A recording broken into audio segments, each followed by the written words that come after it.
So today I'm going to read Charlotte and the Rock and A Wolf's Tale. First, I'm going to read Charlotte and the Rock by Stephen W. Martin, illustrated by Samantha Cotterill.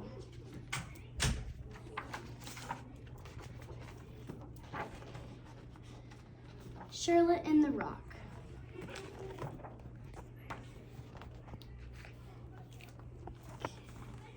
Charlotte Gray wanted a pet.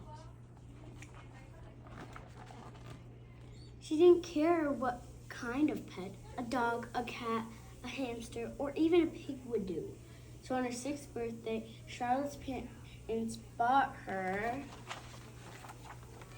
a pet rock. It wasn't quite what Charlotte had in mind, but she tried to remain positive. The rock, after all, was a good listener. So it was also quiet and easy to stay. And it was hypoallergenic, which was good for Grandma Glennis, who was allergic to almost everything.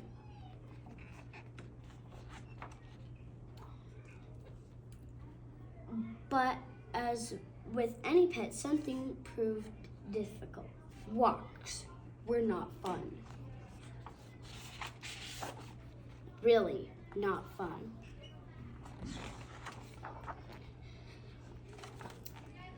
The Rock's lack of appetite was annoying, and it was not much help in getting her out of trouble in school. "You said what ate your homework?" asked Charlotte's teacher. But soon, Charlotte and the Rock became friends. They played games, pretended to be superheroes. They read comic books. They even went swimming. One day, a neighbor walking her dog asked, "What is your pet's name?" "Dennis," said Charlotte proudly. "We chose it together." Charlotte loved her pet so very much, but she couldn't help wishing that it could love her back. Charlotte pretended her rock and let out her sigh. Patted her rock and let out a sigh. At bedtime that night, Charlotte kissed her rock goodnight and fell fast asleep. Dennis, however, couldn't sleep. Crack! She knew Charlotte needed a hug. A big one.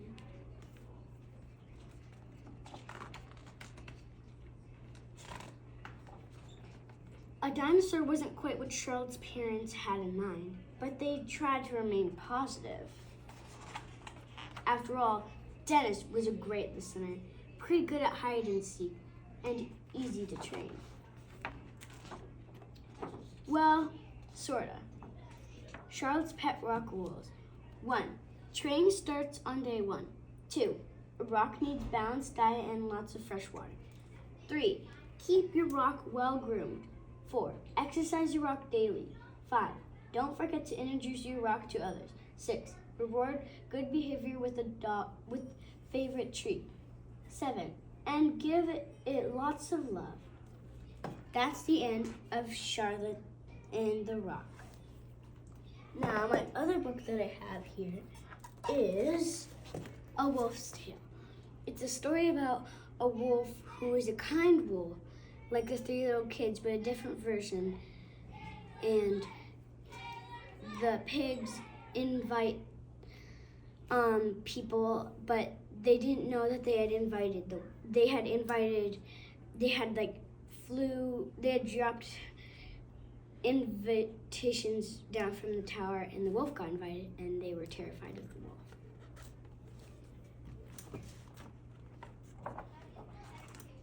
Gather around, little ones. Don't be afraid. I'm going to tell you a story. My great-great-great-grandfather was a very bad wolf. Do you remember the story of the 3 little pigs? You know, The ones with houses made of straw, sticks, and bricks. And do you remember the wolf who huffed and puffed and blew their houses down? Well, that's him. But this story is about me. We lived here above Pig City for many years, watching, waiting. Then, one summer day, as a breeze was blowing over Pig City, I noticed pigs were up to something. They were whispering and reading notes. Suddenly, a whispery wind caught a note and blew it right up to my window. Invitation. You are invited to Little Pig's surprise birthday party today, 4 o'clock, brick house. Finally, I had my chance. I got straight to work, preparing a little surprise of my own. I worked hard all day until I saw the pigs scurrying across town, making their way to the party. So with my surprise ready, I crept down the hill after them.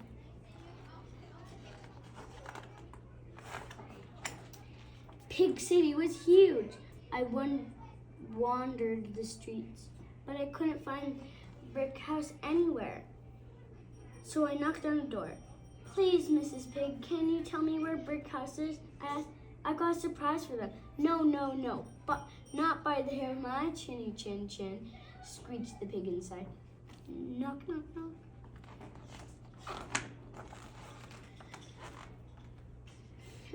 I walked further, my package feeling heavier, but I still couldn't find Brick House. So I knocked on another door. Please, Mrs. Pig, can you tell me where Brick House is? I asked.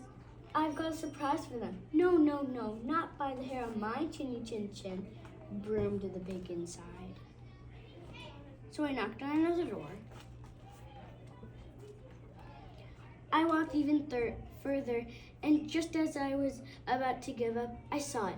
Brick House. Please, little pigs, can I come in? I asked. I've got a surprise for you. No, not by the hairs of our chinny chin chins, squeaked the little pigs inside. Please, little pigs, I've asked again. I brought something for you. I heard running and squeaking, but no one let me in. The walk had been long and my package was heavy. Tired and fed up, I pushed and pushed against the door. Hide under here, hide here, hide up there. Help, in here. Shh, be quiet. No, in here, hide up here. Help, hide under here. Hide up here. Don't follow me. No, in here. Hurry. Hide here. And slowly, it creaked open. Don't be afraid, little pigs, you see. I brought you something. It's big, it's bright, and I made it just for you. It's a cake.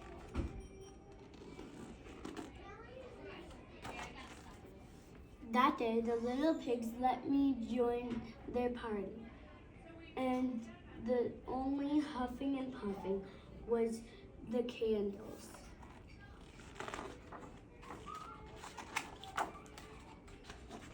You see, little ones, my great-great-great-grandfather was a very bad wolf, but I'm not. And now, little pigs and big, not-so-bad wolves can live happily ever after together.